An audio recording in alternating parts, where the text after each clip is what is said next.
competencias del Estado y para que la administración cueste menos. Y esas cosas hay que hacerlas con una reforma constitucional, para la cual no tenemos mayoría, pero queremos que la gente sepa dónde tenemos el corazoncito, qué es lo que nos gustaría hacer. Y en relación a la administración pública, pues habrá que ver cuántos españoles están trabajando en el sector privado y manteniendo la administración pública. Bienvenidos a su casa. Hoy ha venido a divertirse al análisis, ¿saben quién? Santiago Abascal, presidente de Vox. ¿Qué tal? Muy bienvenido. Muy buenas noches, pero no suelo ir a divertirme a la tele, en realidad. Bueno, a ver si conseguimos. Ojalá esta vez lo consiga. Déjeme que le haga una pregunta y ahora le enseño unas cuantas imágenes que le van a interesar. ¿Es usted un fascista, un racista, un xenófobo, como le dicen tantas veces? Pues la verdad es que yo no me voy a poner ninguna etiqueta, pero no me voy a molestar ni perder un segundo en defenderme de ninguna etiqueta o de ningún insulto que me pongan. Porque ya hace 6 años, cuando Vox apareció en la escena pública, dijimos con claridad que los insultos que nos ponía la izquierda, y eran todos esos que solo buscaban asustarnos y señalarnos, eran medallas que nos poníamos en el pecho. Nosotros queremos que los españoles que nos conozcan sepan que defendemos fronteras fuertes, seguridad en las calles, penas más graves para los asesinos, para los violadores, impuestos más bajos, otras políticas de vivienda distintas, un Estado autonómico que no sea el que conocemos, es decir, un Estado más fuerte, un Estado centralizado en el que no todas las competencias estén en las autonomías, y a eso que le llamen como quieran. Yo no voy a perder un solo segundo en defenderme de esos insultos porque creo que la responsabilidad que tiene Vox es defender a los españoles. Vamos a tener un buen rato para hablar con el señor Abascal, con el presidente de Vox, pero antes, la verdad es que hemos tenido un día fino. Les pongo un adelanto.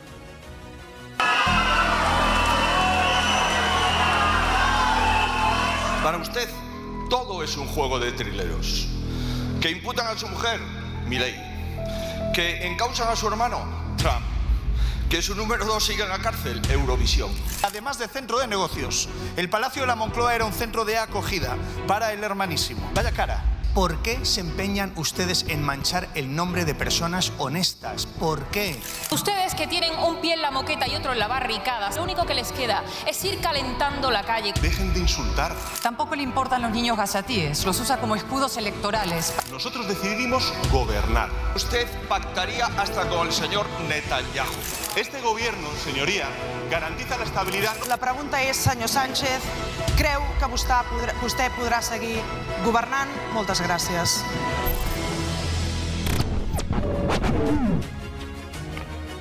Y hoy también nos van a acompañar, junto al presidente de Vox, Víctor Rubido, Pilar Velasco, Carmen Tomás, Irene González. Buenas noches. Muy buenas noches. Bueno, mire, señor Abascal, Pedro Sánchez ha presumido en distintos foros internacionales de que España tiene las calles más seguras del mundo. Dice seguridad. Lo que se dice seguridad no es lo que se proyectó el pasado domingo al mundo. Ya lo vieron, ya lo vio usted. En fin, con el caótico y vergonzoso final de la Vuelta Ciclista a España. Lo que sí es seguro es que no hay ocasión en la que el presidente se deje ver públicamente en cualquier espacio público y no le caiga una monumental bronca en forma de gritos y abucheos. Hoy ha sido en su visita a una escuela en Getafe. Antes, ya lo saben, pues fue en Paiporta, en Cuenca, en Sevilla o durante una simple salida al cine en Madrid. Sea donde sea, Sánchez disfrutará de la seguridad de las calles de España, pero desde luego se ha acostumbrado a hacerlo siempre bajo un recital de broncas, reproches y protestas. Señor Abascal, ¿usted cree que esto va a ser cada vez más habitual y le parece bien? Bueno, yo creo que probablemente es poco lo que la gente dice y hace para la gravedad de lo que el gobierno está haciendo y para la gravedad de las consecuencias que padecen los españoles como la consecuencia de la estancia de Sánchez en el poder. Claro, este es un señor que ya no puede salir a la calle. Y no puede salir a la calle porque ha mentido a los españoles en 2 procesos electorales, porque ha traicionado a los españoles pactando con todos aquellos que quieren que a España le vaya mal, porque ha aplicado una ley de amnistía cuando prometió que no iba a hacerlo, porque tiene a todo su entorno corrompido e imputado en los tribunales, porque hemos conocido estos días no solo que su mujer volvía a declarar tras la enésima imputación, sino que su hermano vivía en el Palacio de la Moncloa cuando dijo vivir en Portugal para evadir los impuestos. Y no dice nada de eso, ni Sánchez ni la ministra de Hacienda. Sabían que vivía en el Palacio de la Moncloa mientras evadía los impuestos. Son todas cosas tan graves, además de la política internacional de Sánchez, que nos está colocando al lado de los peores. Al lado de Hamás, que aplaude a Sánchez, y al lado de Maduro. Pues mire, señor Abascal, si le parece, quiero que vea con nosotros algunas de las cosas. Creo que le va a sonar lo que dice y quién lo dice. Es usted mismo refiriéndose al presidente del gobierno y lo comentamos. Y por eso, antes de que se levante con su chulería habitual y con sus mentiras de burdel, les recuerdo lo que la mayoría de los españoles piensan de usted. Es un corrupto, un traidor y un indecente. Al psicópata que ocupa la Moncloa le dan exactamente igual las consecuencias que sufran los españoles. Yo, sinceramente, creo que los odia. Odia a su propio pueblo porque no puede salir a la calle. Que la canción de verano tendría que haber sido Pedro Sánchez, chulo de putas. Tiene pesadillas con que todavía haya jueces decentes que sienten a sus familiares corruptos y a sus cómplices en el banquillo. Y por eso ya solo le mueve el odio a España y el miedo a acabar entre rejas. Se le entiende perfectamente, pero déjeme que seguramente hay mucha gente que le jalea por estas cosas y incluso dices lo que yo querría haberle podido decir al presidente del gobierno. Pero usted luego, cuando termina el día y se va a la cama, ¿alguna vez se arrepiente de ese tono tan brusco que utiliza? No. Creo que cumplo con mi obligación y con mi deber, porque eso que estoy diciendo creo que responde a la verdad. No es un insulto. Creo que decir que el presidente del gobierno es un indecente, precisamente porque se ha trincherado en el poder, es decir la verdad. Pero es que además el presidente del gobierno se lo llamó al anterior presidente en mitad de un debate en una tertulia. El presidente del gobierno no le gusta que le llamen traidor, pero ha mentido y traicionado a los españoles. Pero a la vez el presidente del gobierno llama traidor a otros políticos como a mí en sede parlamentaria. Y yo creo que estoy diciendo la verdad. Por cierto, esa referencia a cuál debía haber sido la canción de verano era después de que la gente, como ha ocurrido en todos los estadios, en todos los conciertos y en todas las fiestas populares, coreara lo que se ha estado coreando. Y yo dije, perdonen que no coree, porque yo también tengo madre y no quiero acordarme de la madre de nadie, y creía que era mucho más adecuado definirlo de esa otra forma, porque, entre otras cosas, hemos conocido que incluso los pisos de su propiedad han sido ganados con dinero de la prostitución. Entonces, creo que no estoy diciendo ninguna mentira. Es verdad que igual alguien piensa que es fácil decirlo. No es fácil decirlo, es muy incómodo decirlo, pero creo que estoy diciendo lo que hay que decir y no es que la gente me jalee, la verdad. La gente me reprocha no ser aún más duro con Sánchez, sorprendentemente. Yo pienso que me expreso con total claridad y que todos los españoles saben qué es lo que pensamos, pero no tengo ningún tipo de remordimiento por cumplir con lo que creo que es mi obligación. Y además, yo digo las cosas y actúo en consecuencia. Yo después no estoy compadreando en una cafetería del Congreso y tomándome un café con aquellos a los que les estoy haciendo acusaciones tan graves. Yo me creo lo que digo. Sí, no tengo ni la más mínima duda, pero ¿le preocupa a usted, se sienta uno responsable en una cuota que pues será así, el otro dirá que es así, el de más allá dirá que es lo contrario, de este clima de crispación que hay en España, o cree que no hay un clima de crispación en España? Es que en España no es que haya un clima de crispación. En España lo que hay es una mafia en el poder. Lo que hay es una corrupción inaceptable y lo que hay es violencia en la calle. Y la violencia viene siempre del mismo lado. El mismo gobierno que hoy impulsa pues esos actos absolutamente indecentes contra ciclistas, contra familias y contra policías que han ocasionado 23 heridos, es el que hace no mucho nos mandaba a Vallecas a sus huestes, a los escoltas del vicepresidente del gobierno, Pablo Iglesias, para apedrearnos en un cordón en el que nos había metido Marlaska y que dejaba que nos lanzaran adoquines, palos y todo tipo de cosas en mitad de un mitin electoral, permitiendo que se cometiera un delito electoral. Es el gobierno que está dispuesto de verdad a usar la violencia. Lo nuestro son palabras que creo que definen una acción política. Y evidentemente me gustaría no tener que decirlas. Me gustaría otra España, en la que no tuviéramos que ser insultados de esta manera permanentemente por la acción del poder. Y señora Abascal, no obstante también quien sostiene que en este clima de dureza a usted se le entiende siempre todo, es difícil no comprender lo que quiere decir, de quién quiere decirlo y para qué quiere decirlo, pero en ese contexto hay mucha gente que piensa que en realidad al Partido Socialista le viene muy bien usted y que a usted le viene muy bien el Partido Socialista. Mire, si le parece, quiero que veamos otra imagen para ayudar en esta entrevista y a continuación la comentamos. Pido dejar a la comunidad educativa en paz y pido que dejen de intentar adoctrinar en los colegios y llevar las refriegas políticas, y más esta que está promoviendo el presidente del Gobierno para tapar su corrupción, a todas las aulas de todos los colegios y universidades en España. No tiene un perdón que la caleborroca la lleve a todas partes, y el odio y la división guerra civilista a todos sitios. Le pongo esta imagen por lo siguiente, déjeme que también intente meterle, ya sé que es muy difícil, un poco el dedo en el ojo. Tengo entendido que, por ejemplo, este jueves su partido en la Asamblea de Madrid va a llevar una iniciativa para que se prohíba el pañuelo, entiendo que es el pañuelo islámico, en los colegios de la Comunidad de Madrid. Pero supongo que usted también sabe que a lo mejor esa medida es inconstitucional y que no hay autoridad regional que pueda imponer algo así. Esto, no sé si le parece bien, lo enlazo con lo que le decía usted.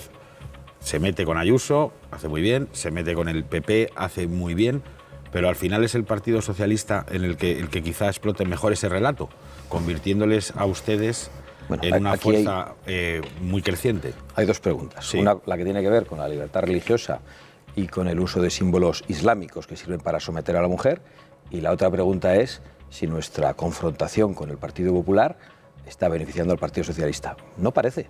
Nosotros abandonamos los gobiernos regionales de los que formábamos partes hace ahora 14 meses.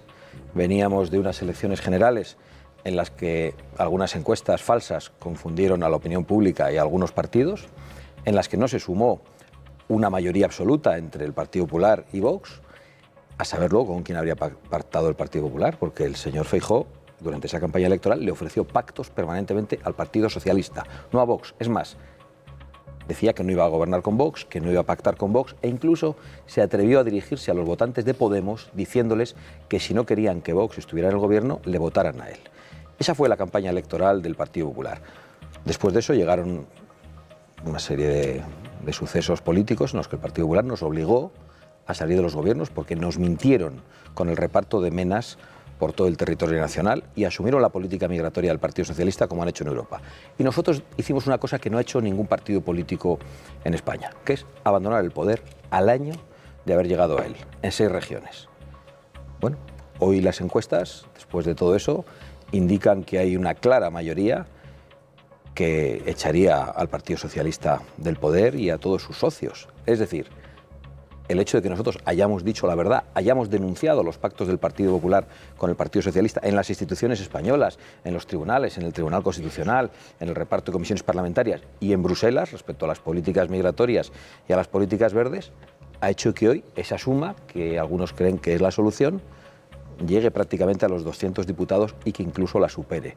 Con lo cual, no entiendo la pregunta sobre la pinza, pero me alegro que me la hagan. Ahora se la desarrollo, si le parece, señor Abascal, ¿no? Por lo siguiente, si no es culpa suya, es un efecto. Lo que le pido es que analice el efecto. El efecto electoral creo que es excelente, pero... Sí, seguramente lo es para ustedes, no sé si lo es para... En fin, para ustedes lo es, no, pero cuando le hablo del efecto no significa que usted tenga la responsabilidad, pero sí que hay un efecto, y el efecto es el siguiente. ¿Cómo lo analiza? El efecto es que tiene mucho más fácil el Partido Socialista cohesionar a fuerzas, en fin, que en realidad no son muy homogéneas, ante un mensaje que sí que ha calado en cierta parte de la opinión pública, que es que cualquier otra alternativa es peor y esa otra alternativa solo pueden ser ustedes y el PP. Eso es lo que hace, por eso le pregunto, que malvadamente, desde la perspectiva de ellos, el Partido Socialista haga lo posible porque Vox suba, o eso es una reflexión que ustedes no aceptan o no les importa.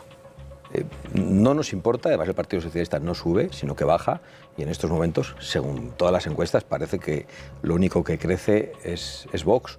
Pero en realidad yo creo que, perdona que lo plantee en esos términos, no estoy haciendo una acusación aquí al presentador, sino en general. No puede hacer la que quiera, pero creo que es un debate un poco falsario, porque en realidad la mayor parte de las políticas que se aplican en España, en todos los países de la Unión Europea, han sido pactadas en Bruselas. Da igual que sean las políticas migratorias, que son muy claras. Von der Leyen, que es la socia de Feijóo, pues de alguna manera es la socia de Sánchez también. El Partido Popular y el Partido Socialista gobiernan juntos las instituciones europeas. Y no solo afecta a las políticas migratorias, afecta a las políticas de género, las políticas educativas, las políticas verdes, lo que tiene que ver con no construir infraestructuras hidráulicas para evitar inundaciones, lo que tiene que ver con no poner facilidades e incluso prohibir la limpieza de los montes y luego tenemos los incendios. Todo eso viene de Bruselas. Y de todo eso nosotros no somos responsables. pero sí tengo una responsabilidad, que es decir que lo están haciendo el Partido Popular y el Partido Socialista. Pero voy más allá. Si los españoles quieren de verdad estar tranquilos respecto a una posible alternativa en el Gobierno de España, lo que tienen que hacer es pedirle al señor Feijóo que se comprometa a no pactar con el Partido Socialista. Y puede empezar por Bruselas, porque en la Unión Europea, en el Parlamento Europeo, ya hay una mayoría alternativa entre grupos patriotas, grupos conservadores y el Partido Popular, que podría significar que se rompe ese pacto histórico, ese pacto bipartidista entre socialistas y populares. Es el Partido Popular el que tiene que tomar la decisión, no nosotros. Nosotros lo que tenemos que hacer es decir a los españoles qué es lo que queremos hacer. Lo estamos diciendo con una claridad extraordinaria. Algunos pensarán que de una forma excesiva, pues no. Hemos visto aquí unas intervenciones mías un poco señaladas. También a veces eran las últimas. Sí, lo sé. No estoy protestando, ¿eh? También a veces digo cosas en otro tono. Pero a nosotros se nos entiende perfectamente que los españoles emitan el veredicto y que sepan qué es lo que nosotros vamos a hacer con esa fuerza. No sé si serán 40, 50 o 80 diputados o si ganaremos las elecciones, porque faltan 2 años para las elecciones y yo creo que debemos saberlo. No debemos confundir a los españoles y hacerles creer... ¿Está convencido de eso? Bueno, yo creo que al frente del poder en España hay una persona a la que yo he definido como un psicópata, que no tiene ningún límite moral, lo está demostrando. Hay un señor que ha dicho unas cosas en la oposición y las contrarias en el gobierno. La exigencia que él hacía al gobierno cuando era el líder de la oposición no tiene nada que ver con su actuación en el gobierno y creo que está dispuesto a cualquier cosa. Y además creo que Pedro Sánchez en este momento no solo defiende los intereses de Pedro Sánchez, creo que defiende los intereses de todos aquellos que en España le sostienen, que son los que quieren que España le vaya mal, todo el separatismo y todo el filoterrorismo, y también los intereses de potencias que nos están comprando o chantajeando. Los intereses de China, lo estamos viendo estos días, los intereses de Marruecos, se ha cambiado la posición internacional sobre el Sáhara de la noche a la mañana, y los intereses del cártel de Puebla, Petro, Lula y compañía, que es la gente con la que Sánchez ha ido a fotografiarse hace pocas semanas para mostrar fuerza internacional. Nos está colocando en el peor lugar, pero esos también tienen interés en que Sánchez permanezca en el poder. Y creo que Sánchez, sin presupuestos, con imputaciones del Supremo y ante cualquier noticia que se publique sobre corrupción, va a hacer lo posible para llegar al final de la legislatura. Siempre dice usted, señora Abascal, que está lo peor por venir, es un diagnóstico que también dicen en el Partido Popular algunos dirigentes. Ustedes en Vox lo recalcan muy a menudo, hay analistas políticos que también lo dicen, pero ¿a qué se refiere cuando dice que lo peor está por llegar? Pues realmente no lo sé, porque no soy capaz de meterme en la cabeza de una persona sin ningún escrúpulo moral, pero yo no descartaría nada, ni siquiera una trampa electoral. ¿A qué se refiere con una trampa electoral? A cualquier cosa que puedan hacer pensando que no les pillan, que altere el resultado electoral. A cualquier cosa. Yo creo que Sánchez ya ha demostrado que no tiene límites. Ha metido hasta en la cocina de las instituciones españolas a Bildu. No había más que ver hoy cómo debatía con Bildu, con un respeto sorprendente. Está haciendo lo mismo con el separatismo vasco y con el separatismo catalán. No salía con gentuza en el orden internacional. Recibimos el aplauso de organizaciones criminales y terroristas de carácter satánico como jamás. Y yo francamente creo que Sánchez va a hacer cualquier cosa.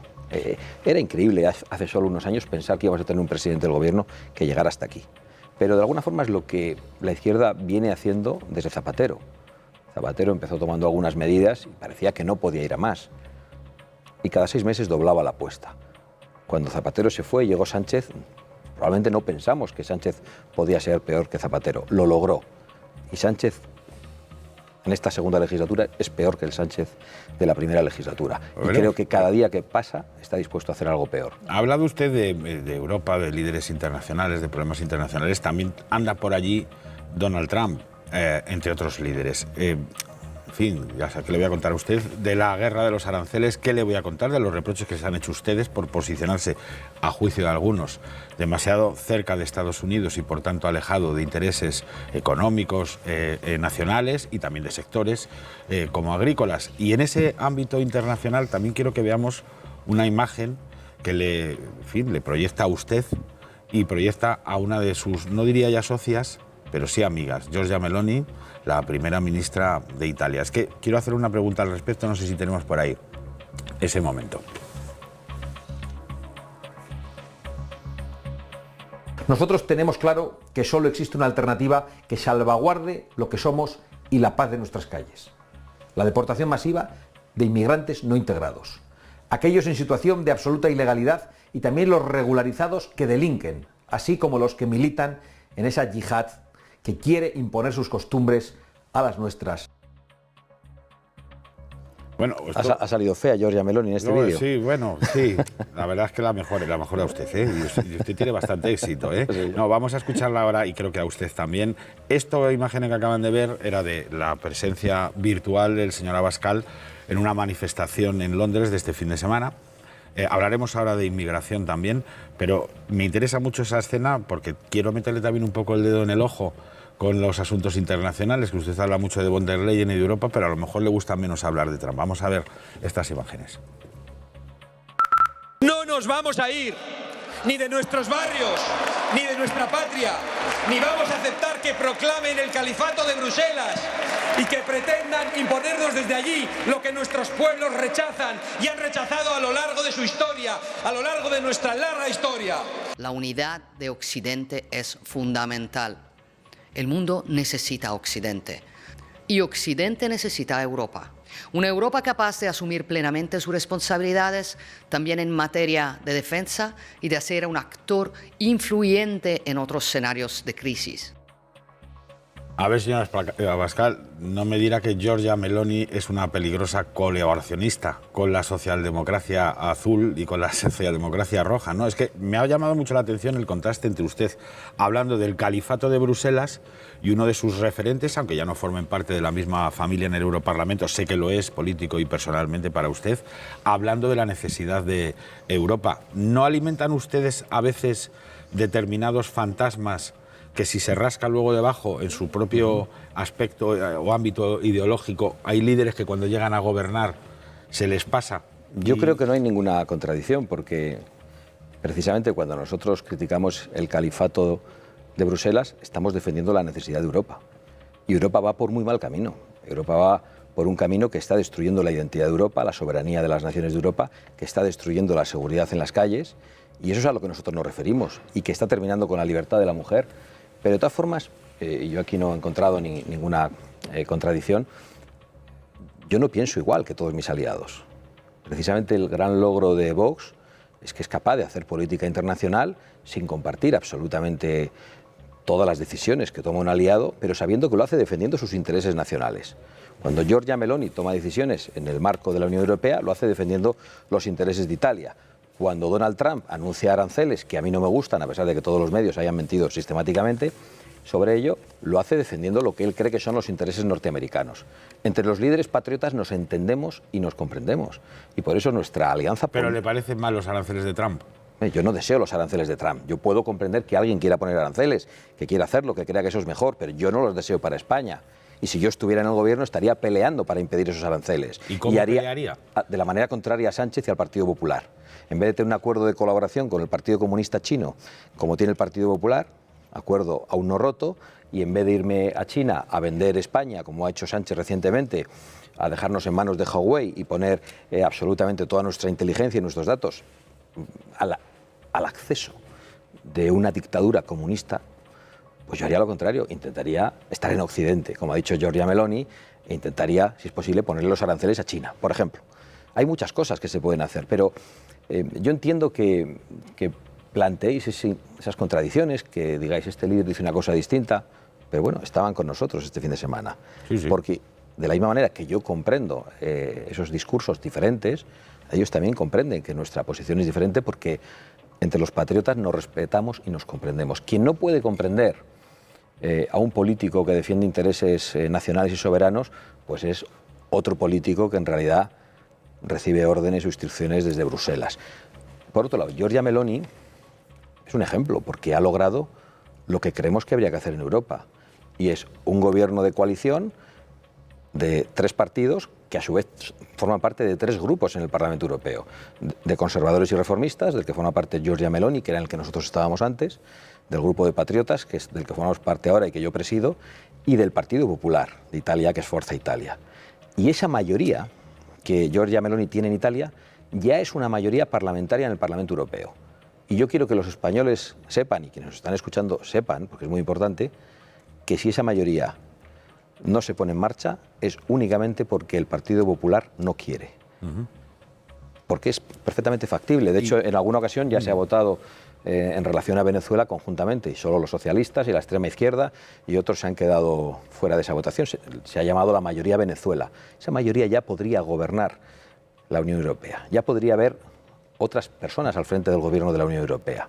Pero ¿y no será, señora Abascal, que también ustedes enlazan muy bien con el público, que a veces para problemas muy complejos solo es capaz de digerir soluciones muy sencillas, pero que no son siempre fáciles de aplicar? Le pongo un ejemplo, con la inmigración. Vamos a ver, ahora sí creo que tocan las imágenes de lo que usted dijo este fin de semana en Londres, en un acto que la verdad me llamó mucho la atención, esa manifestación de muchas personas allí en Londres, bueno, pues pidiendo acabar con la inmigración irregular.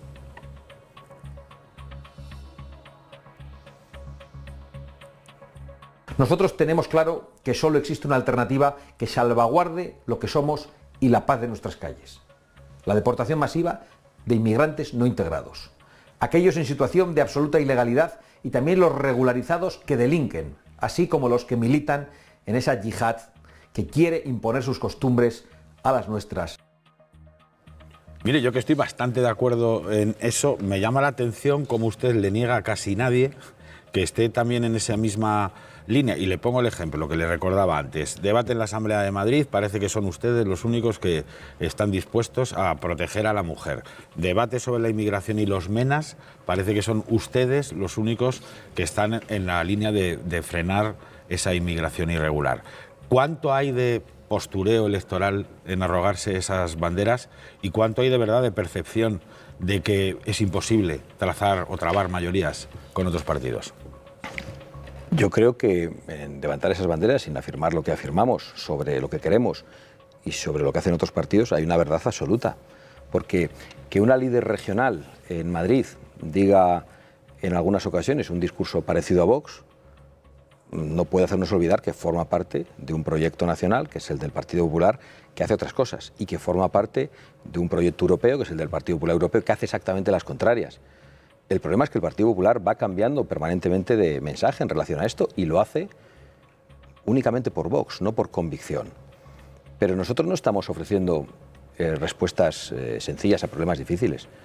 Estamos tratando de proponer soluciones rápidas y contundentes a problemas existenciales, que si se dejan continuar van a tener muy difícil marcha atrás. Si España llega a la situación de Francia, de Bélgica, donde ya hay políticas belgas que dicen que a los belgas que no les gustan, políticas islamistas, de la islamoizquierda, que a los belgas a los que no les guste el velo, que se vayan de Bélgica. Ya están diciéndonos que nos vayamos de nuestro país. Aquí vemos entrar a chavalitos que los entrevistan y dicen, esto era nuestro, esto era al-Ándalus. Y vienen aquí, y les acogemos, nos dicen que son menores, la mayor parte de las veces es mentira, luego parece que hay muchas dificultades para echarlos, los países de origen dicen que no los quieren, pero a la vez, o nos dicen aquí que los países no los quieren, pero esos países dicen que sí, que es que España no los manda, que son los jueces españoles. Bueno, la solución no parece fácil, pero habrá que empezar en algún momento, habrá que mandar el mensaje exactamente contrario a las mafias. Hasta ahora el mensaje es: ven aquí, te vamos a repartir por el territorio nacional, te vamos a meter en un centro de menores, vas a poder salir y aquellos jauja, porque te detienen y al día siguiente sales. Y te acusan de una violación en el País Vasco, te llevan a Madrid y violas a una chica en un parque, una niña de 14 años como pasó hace poco. Entonces, eso hay que pararlo. Entonces me podrán decir, es que usted plantea soluciones radicales. Menos mal que planteamos soluciones radicales. ¿Qué hay que hacer? Pues yo decía el otro día algo que era simbólico. Hay que confiscar el Open Arms y hundirlo. Sí, no quizá... Luego decía, no, es que usted quiere hundir un barco... Pero por lo menos en ese orden. Bueno, es que dije confiscarlo y hundirlo. Porque ya conozco lo que voy a encontrar en el gobierno y a veces decía entre que no iba usted a bombardear. No tenía ninguna intención, pero era el mensaje que había que lanzar a quienes vienen ilegalmente. Había que lanzar solo a las mafias. Pero, señor Abascal, y si no, poner el barco en sentido contrario. Déjeme que le insista, para llevarles para allí. Yo creo que cualquier persona que le oiga le parecerá muy razonable que usted diga, aquí no puede haber una inmigración masiva irregular y los recursos son finitos. Pero ustedes, por ejemplo, también han gobernado en comunidades autónomas y más allá de estos problemas sabrán que hay problemas, se me ocurren 2 o 3. La vivienda, la educación, los servicios sociales, que necesitan de propuestas concretas y que no todo es tan vistoso. Ustedes que ya han sido partido de gobierno, que se hayan salido hace 14 Pero las meses... propuestas son muy concretas. Para esos problemas, por salirnos solo de lo que es más llamativo, ¿qué soluciones tienen? Por ejemplo, ¿qué haría usted con la vivienda? Con la vivienda, en primer lugar, permitir la construcción en todos los espacios que no sean protegidos. Empezar a liberalizar el suelo para que se construyera mucha más vivienda privada y vivienda social. Y, por supuesto, no intervenir en el mercado, como lo está haciendo la izquierda, porque lo que hace es que salgan más viviendas del mercado. Pero, claramente, durante 40 años no se ha hecho lo correcto, porque más o menos tenemos la misma edad. Nuestros padres es probablemente... usted infinitamente más mayor que yo, pero bueno. Yo no me había dado cuenta. ¿Cuántos años tienes? Lo suficientes. Bueno, esto luego lo meterán en la Wikipedia los televidentes y lo comprobarán. Creo que le saco un par de años. Bueno, entonces... Sí. Bueno, en cualquier caso, nuestros padres accedieron a viviendas en los años 70, en los años 80, con unos créditos muy baratos y pagando impuestos muy bajos. ¿Cómo es posible que cada vez paguemos más impuestos y que cada vez sea más difícil acceder a la vivienda? Que los salarios hayan bajado. ¿Qué han hecho los políticos durante estos 40 años exactamente? ¿Cómo es posible que los servicios públicos se estén degradando cuando pagamos cada vez más impuestos? ¿Cómo es posible que haya menos seguridad en la calle, menos policía? Pero perdóneme, ¿qué haría usted lo he contestado, en concreto? Pero en relación, tema, por ejemplo, con la administración pública. Ustedes saben que en el inicio, yo creo que de una manera injusta, les decían que se querían cargar todas las comunidades autónomas, pero creo que hace mucho tiempo que no hablan de ello. No, injusta no. Lo que digo injusta es que ustedes lo explicaban, no era llegar aquí y arrasar con todo, tenía una explicación. Pero ahora, pasado un tiempo, precisamente está usted diciendo, cuando más se recauda, peores son los servicios. ¿Qué haría usted con la administración pública? ¿Despediría funcionarios, cerraría ayuntamientos, acabaría con diputaciones? ¿Qué es lo que haría Vox? Bueno, nosotros siempre hemos dicho que el problema es la administración regional. Las diputaciones estaban ahí y antes de ser herramientas de colocación, en lo que se han convertido en muchos casos, estaban ahí hace 180 y pico, 190 años, creo que desde 1837. Y la distribución provincial, y no ha ocasionado el problema que han ocasionado las autonomías, que vemos que además se desentienden de las competencias cuando pintan bastos, cuando hay inundaciones o cuando hay incendios. Nosotros lo que planteamos es una reforma constitucional para que las competencias que nos hacen iguales en derechos y en libertades sean competencias del Estado y para que la administración cueste menos. Y esas cosas hay que hacerlas con una reforma constitucional, para la cual no tenemos mayoría, pero queremos que la gente sepa dónde tenemos el corazoncito, qué es lo que nos gustaría hacer. Y en relación a la administración pública, pues habrá que ver cuántos españoles están trabajando en el sector privado y manteniendo la administración pública. Y probablemente habrá que amortizar en algunas áreas puestos de trabajo en la administración pública. ¿Cerraría Telemadrid, como yo he llegado a escucharle a algún dirigente de Sí, Vox? Nosotros hemos dicho que las televisiones autonómicas son absolutamente prescindibles. Creemos que las televisiones... ¿Sabe usted que a veces somos útiles? Bueno, yo tengo una buena opinión de usted, pero eso no debería confundirme y hacer que yo, porque usted me caiga bien, pues cambie de opinión política. Al contrario, yo creo que me honra decir que incluso con una persona que me cae bien estaría dispuesto a plantear el cierre de Telemadrid. No de Telemadrid, de las televisiones autonómicas, las televisiones pagadas por el poder. Yo creo que lo que hay que hacer también es que sea la actividad privada la que mantenga eso. Yo creo que ni los partidos, ni los sindicatos. Pero ¿se da cuenta del contrasentido de dedicarse a usted a una actividad pública y pertenecer a un partido financiado con dinero público y decir que hay que cerrar, por ejemplo, Telemadrid? Es que yo estoy planteando que los partidos no tengan financiación pública, que los partidos se financien con las cuotas de sus afiliados y los sindicatos con las cuotas de sus sindicados. Lo hemos puesto en marcha en Castilla y León el poco tiempo que gobernamos y en cuanto cerramos la puerta para salir, el Partido Popular volvió a recuperar la financiación que tenían comisiones y UGT. ¿Eso es fácil hacerlo? Pues supongo que no, pero igual no es tan difícil como dicen. Nosotros pensamos que los periódicos los tienen que sostener sus lectores, que los partidos los tienen que sostener sus militantes y los sindicatos sus sindicados. Y yo creo que en eso también está de acuerdo la mayor parte de la gente que nos escucha. Y alguno dirá, bueno, ¿usted recibe financiación pública? Hombre, no querrán que vayamos a la guerra política contra Sánchez con las manos atadas detrás. Pero si nosotros gobernáramos, desde luego queremos que la gente sepa cuál es nuestro planteamiento y es ese. Y señora Abascal, que se me agota el tiempo, pero déjeme que le haga... A mí me gusta que aquí, y en la mesa lo sabrán, los tertulianos, todo el mundo se vaya a la cama después de haber tratado temas duros con una sonrisa y que nos enviemos un saludo fraternal, ya ve. Y en ese sentido me gustaría escucharle algo bonito de alguno de sus rivales. ¿Con quién se entiende usted y a quién le gusta, bueno, pues tener cerca? Con los rivales políticos. Muchas veces estáis preocupados con... No, yo no estoy preocupado nada más por muy poquitas cosas y son muy importantes. Eso en global, ¿no? Pero con la ahora por el relación cierre que de podemos Telemadrid tener con el Partido Popular o con Feijóo, yo tengo una relación muy correcta con el señor Feijóo. Me parece un hombre muy cordial, educado, que tiene gracia.